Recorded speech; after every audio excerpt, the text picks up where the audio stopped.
I had been living in Oak Ridge Estates for almost a year when I first received the letter. At first, I didn't think much of it, just another one of those generic HOA newsletters that you get when you live in a planned community. I had read about homeowners associations before.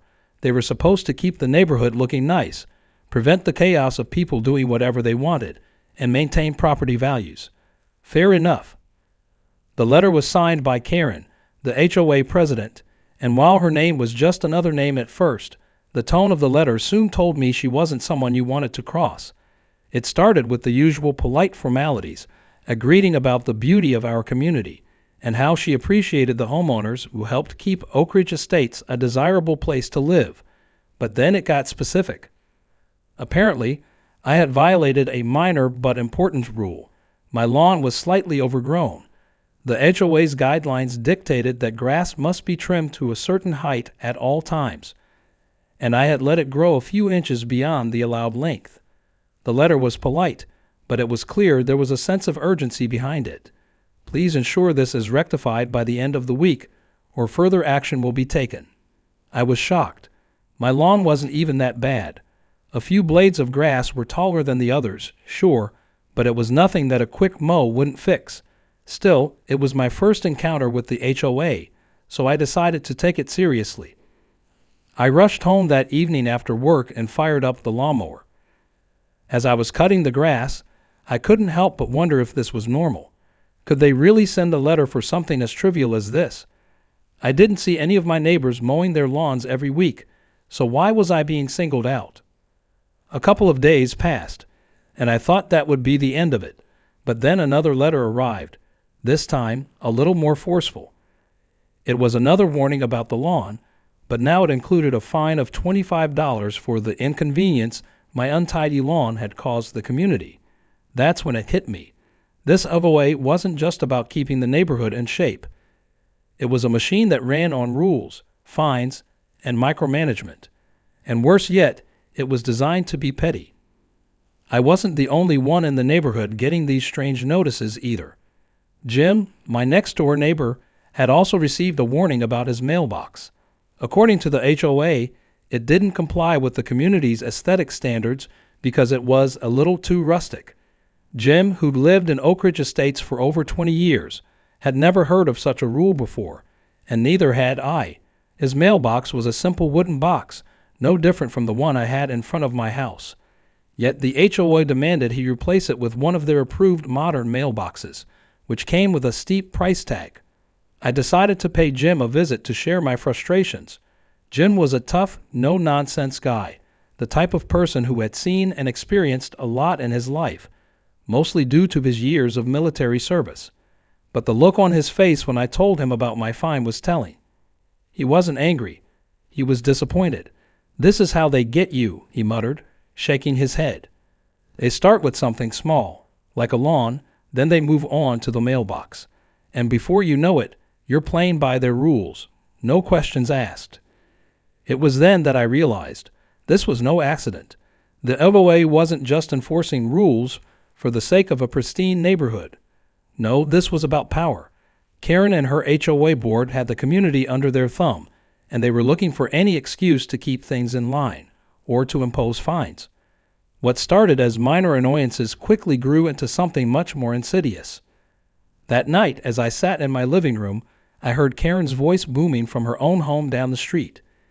I could see her from my window, pacing back and forth in front of her house, clipboard in hand. She was going from one neighbor to the next, inspecting their lawns, their mailboxes, even the paint on their front doors. It was as though she had appointed herself the unofficial warden of Oak Ridge Estates. My gut told me this was just the beginning. This HOA wasn't just a bureaucratic nuisance. It was a power-hungry regime in disguise. And the longer I lived in this community, the more I realized that I was no longer just a homeowner. I was under surveillance. Oak Ridge Estates had become a prison of conformity, and Karen was its warden. But I wasn't going to let her push me around. No matter how small or silly the complaints were, I refused to let this HOA control my life. What I didn't know at that point was that these small battles would soon escalate into a full-blown war, and I wasn't going down without a fight. A week passed, and I thought maybe things would settle down. I had mowed my lawn, trimmed the hedges, and fixed the unsightly mailbox, but the sense of relief didn't last long. In fact, it barely lasted at all.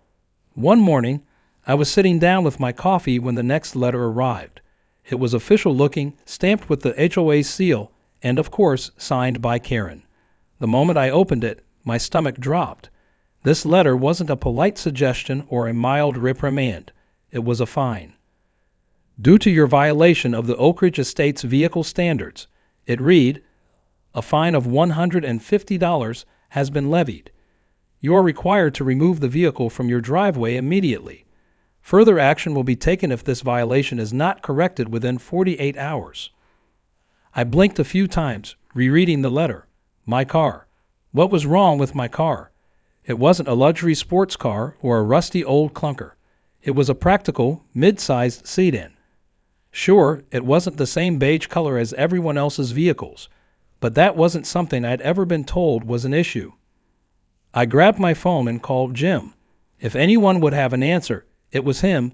After all, he lived here longer than anyone else in the neighborhood. He picked up almost immediately. Hey, Jim, you ever hear anything about vehicle standards? I asked, trying to sound casual. Vehicle standards. He repeated, his voice tinged with disbelief. What the hell are you talking about? I just got a fine from the HOA. They say my car doesn't meet their standards, and I've got 48 hours to move it or they'll fine me more. Good God, he muttered. I knew this was coming. I got a warning about my truck last month. I thought it was just a fluke. I was taken aback. A warning? For what? Jim sighed, sounding weary. It's the stupidest thing. Apparently, the HOA wants all cars in the neighborhood to be aesthetic. They don't want anything that stands out or looks too big. So if you have an SUV, a van, or even a truck with any visible wear and tear, well, they're coming for you. I felt my blood pressure rise. This was insane. We were being fined for owning normal cars. I couldn't believe it. What kind of power trip are they on? I muttered to myself, pacing around my living room. Yeah, I thought the same thing, Jim said, but trust me, they don't play fair. You try to argue with them, and it's like talking to a brick wall. Karen's the one who runs the show, and she's got a vendetta against anyone who doesn't fit her idea of perfection. She's probably just looking for any reason to put you in your place. I stood there, my mind racing. This wasn't just a matter of a single complaint. It was a full-on attack on my right to live in my own home. And Karen, with her seemingly endless supply of rules and regulations, had positioned herself as the judge, jury, and executioner. Frustrated, I decided to confront the HOA. I figured it was time to ask for some clarification and, at the very least, get an explanation for the fine. I picked up the phone and called Karen's office number, bracing myself for her high and mighty tone. When she answered, her voice was clipped and dismissive. Yes, how can I help you? I'm calling about the fine I received, I said, trying to keep my cool. My car, what exactly about it doesn't meet the HOA standards? She paused, probably checking her notes. It's a matter of aesthetics, she said flatly. It doesn't blend with the general theme of the neighborhood. It's not in compliance with the vehicle guidelines that we've outlined in the handbook. I gripped the phone tighter. So just to clarify, my car is too. What? Bold? You're fining me for that. Look, Karen replied, her tone growing sharper. We have rules for a reason. We want this neighborhood to maintain a certain standard. If your car doesn't fit that standard, then you'll have to remove it. It's that simple. But this is ridiculous. I shot back, my frustration boiling over. I'm not driving a monster truck. I've got a sedan. And there's no warning, no real explanation about these so-called vehicle standards. Karen's voice became colder. We don't give warnings. This is how we maintain order here. If you can't follow the rules, then you're choosing to go against the community. It's really as simple as that. I took a deep breath, trying to compose myself. So you're saying I have to move my car, this car that's been parked in my driveway without issue for months. because it's not aesthetic enough for your liking. Yes, Karen said firmly. Now, unless you'd like to face further penalties, I suggest you come plea immediately. I felt my pulse racing. This wasn't about cars or mailboxes anymore. It was about control. And in that moment, I knew I wasn't going to let Karen dictate my life. I wasn't going to let this petty, vindictive woman push me around any longer. I'll think about it, I said, my voice tight. But just so you know, Karen, I'm not going down without a fight. The line went dead. And that's when it hit me. This was just the beginning. The HOA was only getting started with their rules and fines, and if I didn't do something, they were going to break me down piece by piece. But no, I wasn't going to let that happen. As I hung up the phone, a plan began to form in my mind, a plan that would get me out from under their thumb. And if it worked, it would be the ultimate revenge. After my phone call with Karen, I spent the next few days seething.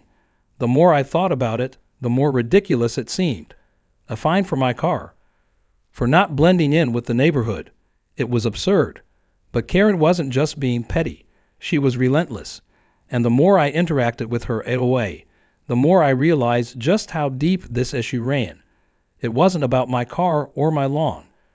This was about a culture of control that had permeated every corner of Oak Ridge Estates. Over the next few weeks, I started hearing more and more stories from neighbors about Karen and the HOA. It wasn't just my car that had been targeted. Jim had mentioned his truck, but I learned that several other residents had received notices for completely arbitrary things. Everything from the placement of their garden gnomes to the shade of blue they'd chosen for their front door. It felt like they were looking for anything to find people, any excuse to put them in their place. One evening, I was talking to Linda, another neighbor who had lived in Oak Ridge Estates for years. Linda was a quiet woman, someone who kept to herself, but she had a steely determination underneath her calm demeanor. She had been one of the first residents I'd met when I moved in, and we'd exchanged pleasantries here and there over the months. "Did you hear what happened to Mike?" she asked one evening, leaning in as if she were about to share a secret. "Mike, what happened?" She shook her head, her voice dropping low. "They're coming after him for his garden. They told him his flower beds are too colorful, too chaotic." I blinked, thinking I hadn't heard her right. His? Flowers? Yeah, he spent all that time planting them. You know, it's his hobby. But Karen sent him a letter saying the bright colors were disruptive to the community's aesthetic cohesion. They'd given him a warning and a fine, but I don't think it'll stop there. They'll probably try to get him to dig them up. I was stunned. Wait, she's fining him for flowers. Linda nodded grimly. I wouldn't put it past them. They'll do anything to keep this place looking like a Stepford neighborhood. Everyone's so scared of her, they just fall in line. I felt my blood pressure rise again. This was insane. People had spent years making their homes their own, only for some woman with a clipboard to swoop in and take away their rights. Linda's face softened as she looked at me. "You're not alone in this. I'm with you. There's a few others who feel the same, but they're afraid to speak up. Not everyone is as brave as you." Her words hit me hard. Brave? Was I really being brave? I wasn't sure. All I knew was that I couldn't stand by while Karen trampled over everyone's rights. That night, I sat down at my kitchen table and made a decision. It was time to stop playing by their rules. If Karen and the HOA wanted to go to war, I'd be ready, but I wasn't going to fight fair. I spent the next few days digging through the Oak Ridge Estates HOA rules and regulations with a fine-toothed comb. The more I read, the angrier I became. The rules were vague, overly broad, and in some cases, downright absurd. There were countless clauses that allowed the HOA to enforce anything they deemed unsightly or inconsistent, but they didn't have clear definitions for these terms. It was the perfect setup for an overzealous, power-hungry leader like Karen to exploit. I dug deeper. I started cross-referencing the HOA's own guidelines with local laws, and that's when I found it, the state law that governed homeowners associations in my area. The law was clear. There were limits to how much control an HOA could exert over homeowners. In fact, The HOA was required to provide a clear and concise list of rules, as well as a formal, documented process for fines and appeals. None of that existed in Oak Ridge Estates. It was all smoke and mirrors, a facade of control hiding behind arbitrary fines and rules. That was when I realized I had a powerful weapon: knowledge. If I could prove the HOA wasn't following the law, I could bring them down from the inside. Armed with this new information, I decided to speak to my lawyer friend, Ethan, who specialized in property law. We met at a coffee shop, and I laid out everything I had found. After reviewing the HOA's governing documents and the state law, he nodded slowly. "This is a clear violation of state law," he said, his voice low. "They can't just make up rules as they go along. You've got grounds for a lawsuit here, but you might want to consider gathering more support from the other homeowners. If we go public with this, Karen and her board won't know what hit them." The adrenaline surged through me. It was time to make my move. I wasn't going to just sit back and wait for another fine or arbitrary rule to hit me. I was going to take the fight directly to Karen and to the entire HOA. That night, I sat down and wrote up a formal complaint. I listed every single violation I'd found, every rule that the HOA was breaking, and attached a clear timeline of my interactions with Karen. But this wasn't just a letter. This was a declaration. I was going to expose Karen and her corrupt HOA for what they were, and I was going to do it in the most public way possible. They thought they could bully me into submission. Well, I had one thing they didn't: the law on my side. The first domino had fallen. Now it was time to watch everything come crashing down. The moment I hit send on my formal complaint to the HOA, I felt a mix of exhilaration and dread. I knew I was playing with fire. Taking on Karen and her HOA wasn't something to be taken lightly, and it was bound to escalate. But I also knew I was done cowering. The fight had officially begun. Within hours of sending my letter, I received a call from Karen. Her voice was colder than ice, a steely edge in every word. "I received your complaint," she said, her tone dripping with sarcasm. "I think it's time for us to have a little chat. Come by the HOA office tomorrow morning. We'll discuss your concerns." I knew what that meant. This wasn't going to be a casual conversation. She was trying to intimidate me, to make me regret standing up to her, but I wasn't backing down. The next morning, I showed up at the HOA office. It was a small, nondescript building at the far end of the neighborhood, tucked behind a row of manicured trees. I walked in with my head held high, even though the tightness in my chest told me that things were about to get very messy. Karen was sitting behind her desk, her usual smug expression in place. She didn't offer a greeting as I walked in, just motioned for me to sit down across from her. I took a deep breath and sat, the tension thick in the air. "So," Karen began, folding her arms, "I'm assuming you're here to apologize for your little outburst. I'm not sure what you thought would happen, but we don't take kindly to people who try to undermine our authority." I didn't flinch. "I'm not here to apologize. I'm here to make sure you and your HOA follow the law. You've been breaking it for months, maybe even years." Her eyes narrowed. "You think you're going to come in here and change the way we run things? You really think you have the power to challenge me?" "I don't think I can challenge you, Karen," I replied evenly. "I know I can. I've got the law on my side. Your HOA has been violating state regulations, and I'm not the only one who's noticed." She leaned back in her chair, her lips curling into a tight smile. "You think a few legal threats will scare me? I'm the one who controls this community. I've worked too hard to build Oak Ridge Estates into what it is, and if you think for a second that I'm going to let someone like you tear it down, you're mistaken." I clenched my fists, my patience wearing thin. "I'm not trying to tear anything down. I'm trying to make sure it's built the right way, legally, fairly. You can't just make up rules as you go along and expect people to obey them without question." Karen's smile faded, replaced by a look of pure venom. "You don't understand how this works. You're a nobody here, a newcomer, and people like you, people who challenge authority, are a distraction. You'll learn that soon enough." At that moment, the door to her office opened, and 2 other members of the HOA board stepped inside.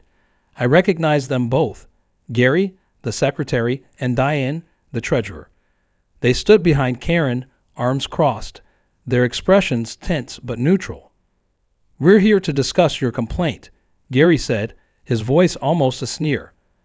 I could feel the walls closing in. This wasn't just about my car anymore.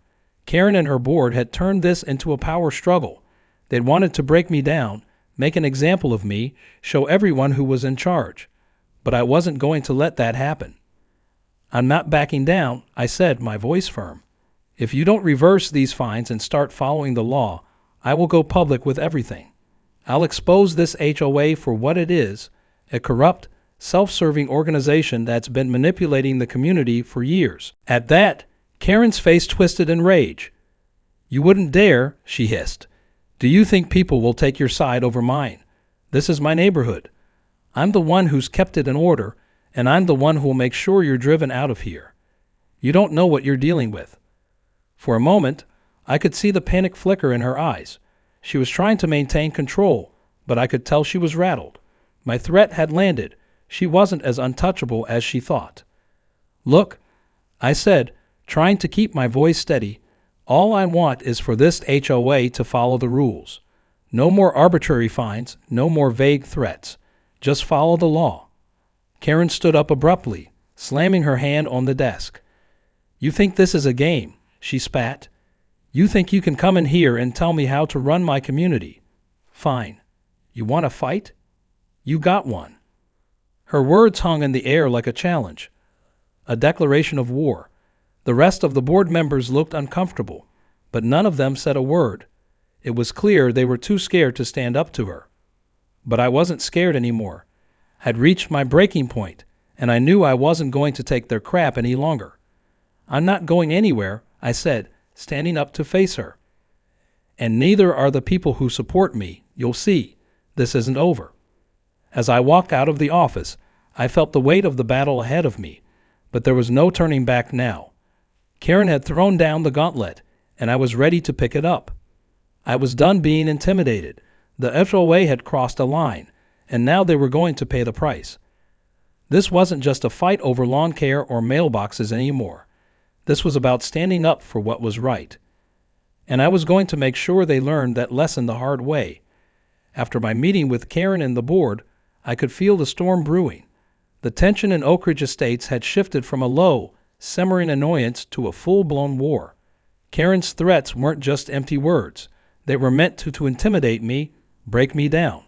But as I sat at my kitchen table later that day, staring at the fine for my car once again, I knew I wasn't going to be the one to back down. I was fired up, more than ever before. I had a plan now, a way to make this HOA feel the weight of their own arrogance. But I wasn't going to do it alone. The first step was to find others who felt the same way I did. I knew from my conversations with neighbors like Linda and Jim that there was discontent simmering beneath the surface. People were afraid to speak out because of Karen's iron grip on the HOA, but I was willing to bet that I wasn't the only one who wanted to see things change. I made a few discreet phone calls, starting with Linda. She agreed to meet me at a local cafe. When we sat down, I could tell she was already anxious, but there was a flicker of something else in her eyes, determination. "We need to do something," she said, her voice low. "I've been thinking about what you said about the law, and I don't think I'm the only one who's tired of this. People are scared, but they don't want to live like this anymore." I nodded. "Exactly. If we're going to make a stand, we need to show everyone that we're not alone. We need more people, more voices. If the HOA thinks it's just me against them, they'll just keep pushing. But if we can rally the neighborhood, if we can show them that this is bigger than one person, they'll have no choice but to listen." Over the next few days, Linda and I worked together to quietly reach out to others in the community. We started with people we knew were already fed up with the HOA. We made sure to do it under the radar, avoiding Karen's watchful eyes. By the time we had gathered a group of 10 homeowners, I felt a surge of hope. These weren't just people looking to make trouble. They were people who had been victimized, like me, by Karen's tyrannical rule. With this group, we began organizing.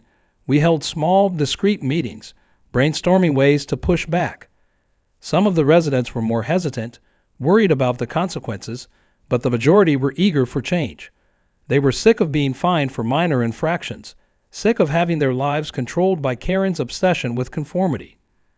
The most crucial piece of the puzzle, however, was the legal aspect. Ethan, my lawyer friend, had already agreed to help me. We had begun drafting a formal complaint to present to the state's regulatory board for homeowners associations. The more I read through the HOA's own governing documents, the clearer it became. Karen had broken every rule in the book. She hadn't just failed to follow the law. She'd actively manipulated the system to maintain her power, and I was going to hold her accountable. The lawsuit wasn't just about me anymore. It was about the entire community, about taking back the power that Karen had stolen from everyone. I wanted the world to see just how corrupt she was, just how far she pushed her control. We were going to fight back, and this time we had the law on our side. But there was one final piece to the puzzle: exposure. I wasn't just going to file a complaint and hope for the best. I wanted everyone in Oak Ridge Estates, and beyond, to know exactly what Karen had been doing. That's where Linda came in. Linda worked in PR and had connections with a few local journalists. She agreed to help me get the word out, and within a week, we had a plan to approach the local news. We weren't just going to fight the HOA in court. We were going to make sure the entire neighborhood knew what Karen had been up to. The day we filed the complaint, I felt a rush of exhilaration. It wasn't just about standing up for my own rights anymore. It was about all of us. This was our chance to take back the neighborhood from Karen's clutches. I didn't waste any time. I sent a carefully worded email to every resident in Oak Ridge Estates detailing what had been going on, what I had discovered, and how they could get involved. I included the legal complaint we were submitting and outlined the next steps: rallying together, attending meetings, and even filing their own complaints if they had been affected. I encouraged everyone to speak up, to stand with us, and to not be afraid anymore. The response was overwhelming. The emails flooded in, each one echoing the same sentiment. We're tired of being bullied. People who had been quiet for years now felt empowered. They were ready to stand with me, ready to fight back. But Karen wasn't just going to sit idly by. The moment she saw the emails and the formal complaint, I knew she was going to retaliate. She had already shown me her true nature. She wasn't going to let me destroy everything she had built so easily. And that's when I realized this was only the beginning. The fight was about to get much, much harder. But I was ready. We were ready. The response from the HOA was swift, as I had expected, but it didn't come in the form of a polite rebuttal. Karen wasted no time launching a counterattack. Within days, I began receiving threatening letters in my mailbox. Official HOA warnings stating that I had violated more rules and that further fines would be imposed. They were doing everything they could to intimidate me, but I wasn't backing down. I'd been expecting this, and the more they tried to silence me, the more determined I became. The first of these new fines was for something absurd: my mailbox. The HOA claimed that the decorative flag I had put up was inappropriate and violated the neighborhood's aesthetic standards. The flag was nothing special, just a simple design of a sun setting over a mountain range. But to Karen, it was a symbol of rebellion. The fine came with a letter warning that if I didn't remove the flag by the following week, they would escalate the matter. But I wasn't fazed. I was playing a much larger game now, and they were only digging themselves deeper. Meanwhile, Linda's PR connections had already kicked into gear. A local reporter, Jennifer, had agreed to cover the story. Jennifer wasn't just any journalist. She was known for taking on local power structures and wasn't afraid of a fight. We had spent hours preparing, gathering documentation, and ensuring we had everything ready for the story. I'll admit, when the article hit the front page of the local newspaper, I was both anxious and exhilarated. It felt like the world was finally about to see Karen for what she truly was. The headline read, "Oak Ridge Estates HOA, a community's fight against corruption and control." The article laid out everything: the history of the HOA's questionable practices, the fines, the threats, and the blatant disregard for state regulations. It was clear that Karen wasn't just a neighborhood watchdog. She was a tyrant, and now everyone knew it. Karen's response was, predictably, a public denial. She claimed that the HOA was simply enforcing community standards, and that my complaint was misguided and out of context.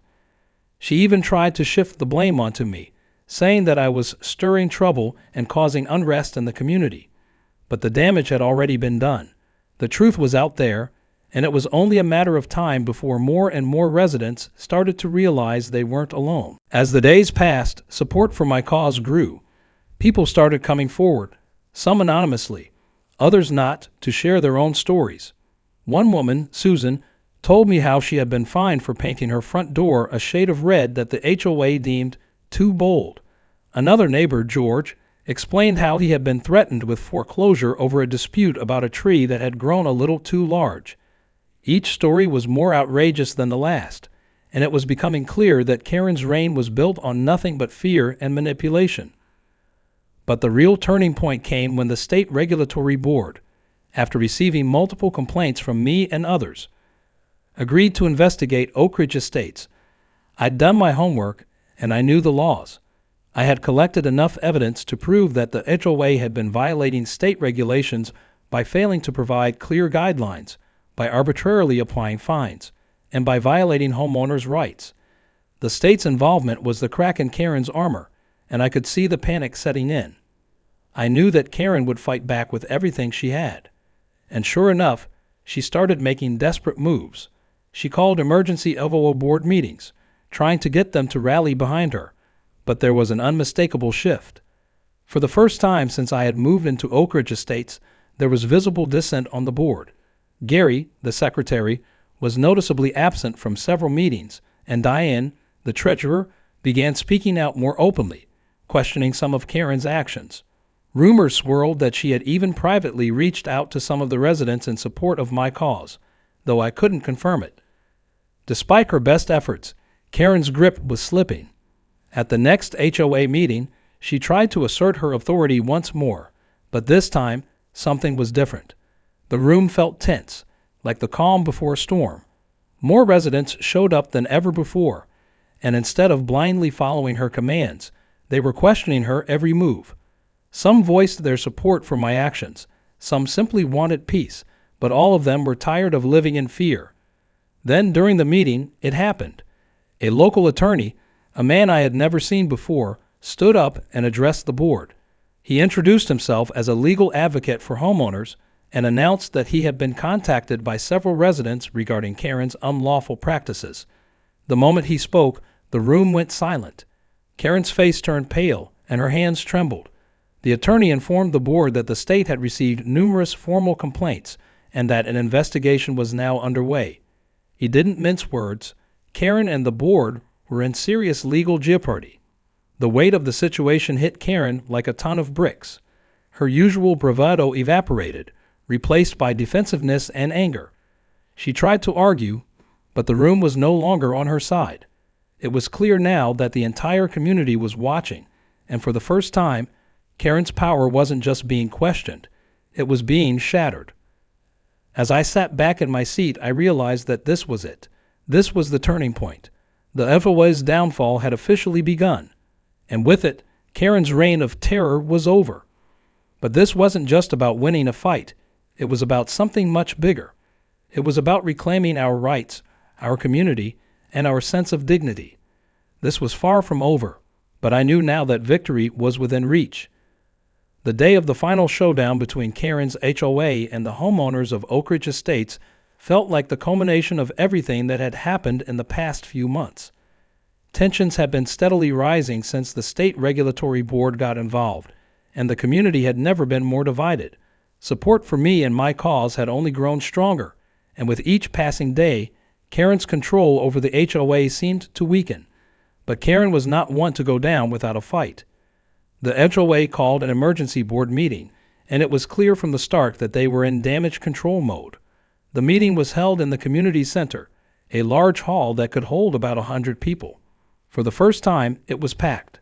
Not only were the usual HOA members present, but dozens of residents had shown up to see what would happen next. There was a palpable sense of anticipation in the air. Everyone knew this was the moment of truth. I walked into the room with Linda by my side. We had made sure to invite as many supporters as possible, but we also wanted to keep our presence low-key at first. The HOA board was already seated at the front, and Karen was at the helm, her usual smug demeanor in full force. She looked more nervous than I had ever seen her, but she was trying to mask it behind her usual mask of superiority. As soon as the meeting began, Karen launched into her usual spiel, claiming that the HOA was merely acting in the best interests of the community and that all the complaints against her were exaggerated. This is just a case of one disgruntled resident trying to cause trouble, Karen said, her voice carrying over the crowd. We have always acted within the rules and regulations. There's no need to stir up false allegations. But the crowd wasn't buying it. Murmurs began to ripple through the room. People who had once been afraid to speak up were now leaning in, nodding in agreement with the facts that had been brought to light. There were people from the neighborhood who had already contacted the state's regulatory board, and the attorney representing the board stood up to speak in front of the group. His words were sharp and unwavering. The investigation into the Oak Ridge Estates HOA is ongoing. It has come to light that the HOA has failed to comply with state regulations on multiple occasions. This board's actions are not just unethical, they are illegal. The fines imposed have been arbitrary and have violated the homeowner's rights. Furthermore, Karen Richards has used her position as president to make personal financial gain, which constitutes a conflict of interest.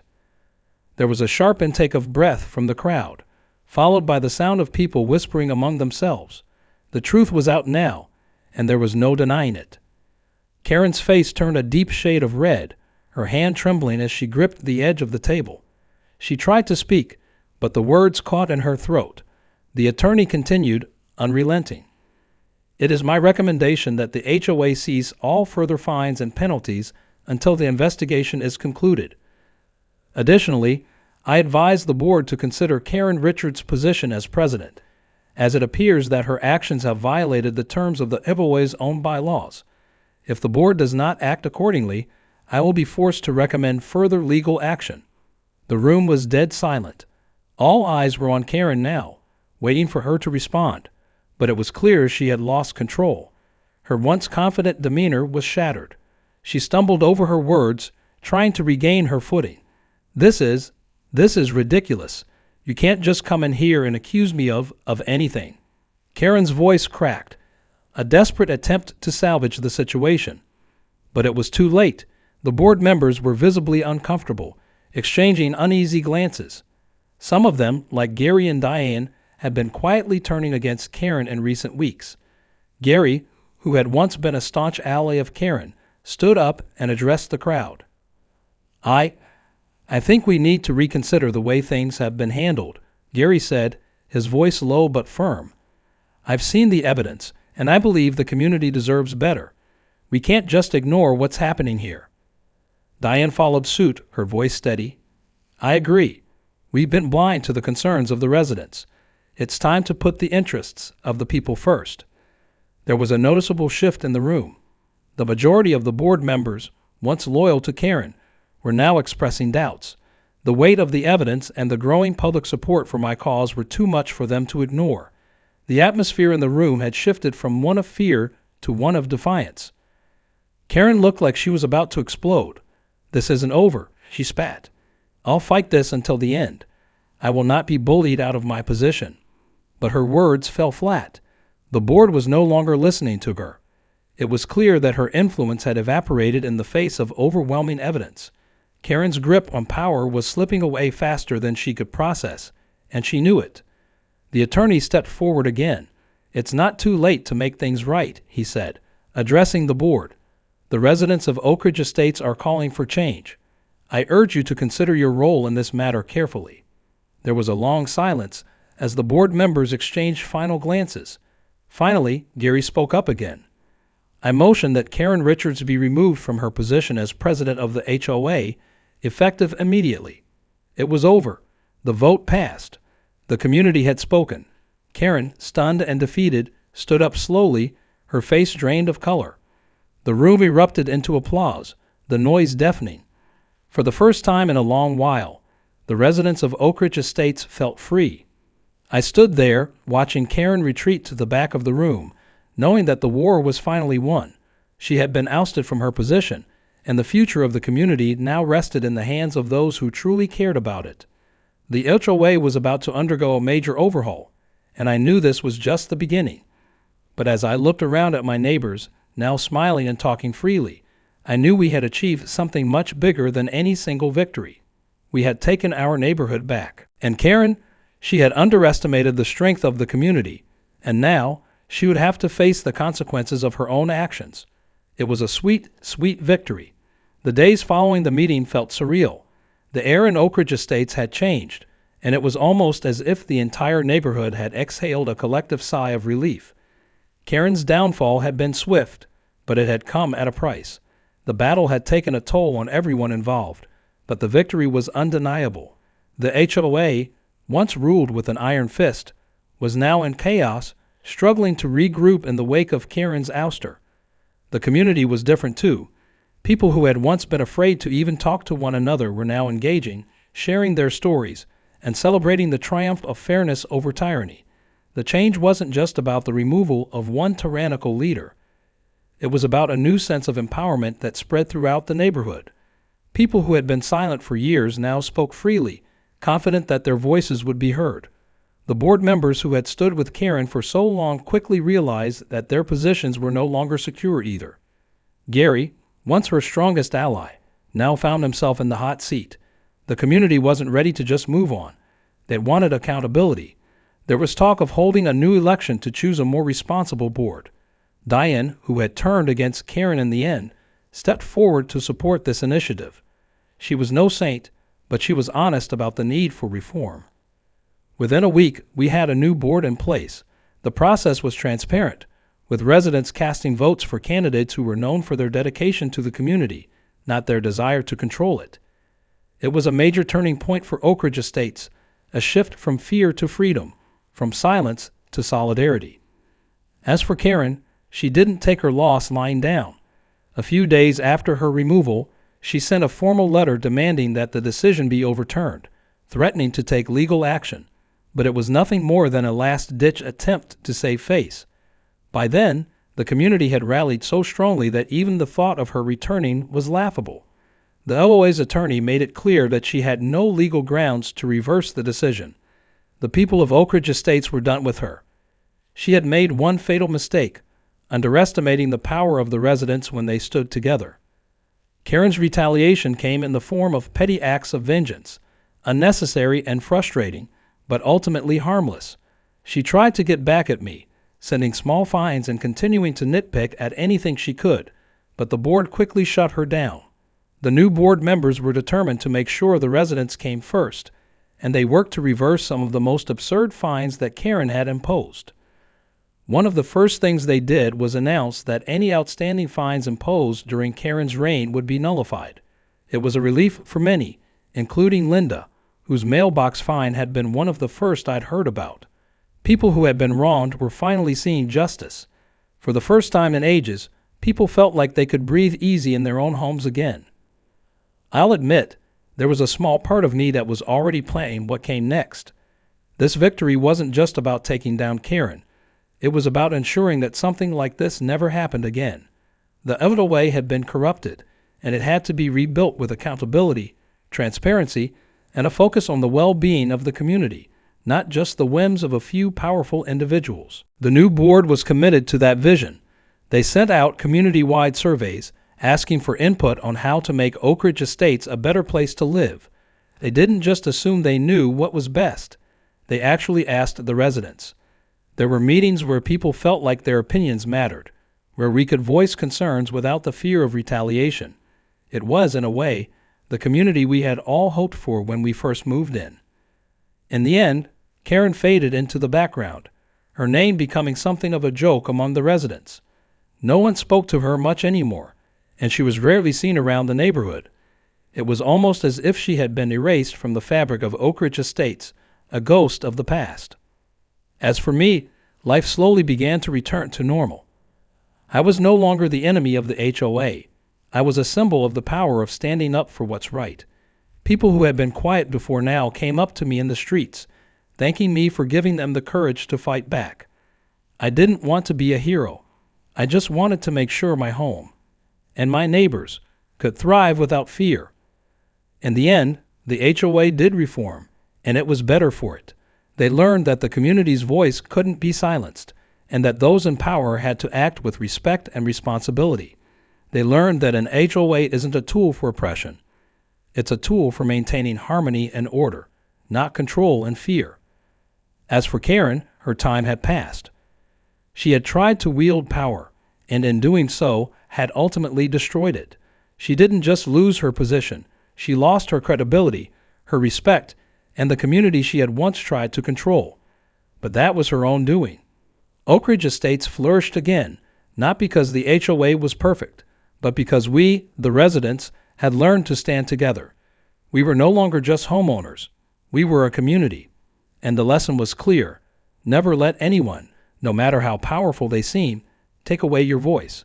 And as for the windmill, well, I never did get around to installing it, but it became a symbol, an idea that helped us all remember that sometimes the best way to fight back is to build something that benefits everyone. Maybe, one day, I'll put that windmill up for real. But for now, I'm just happy knowing that Oak Ridge Estates is better and free from Karen's reign.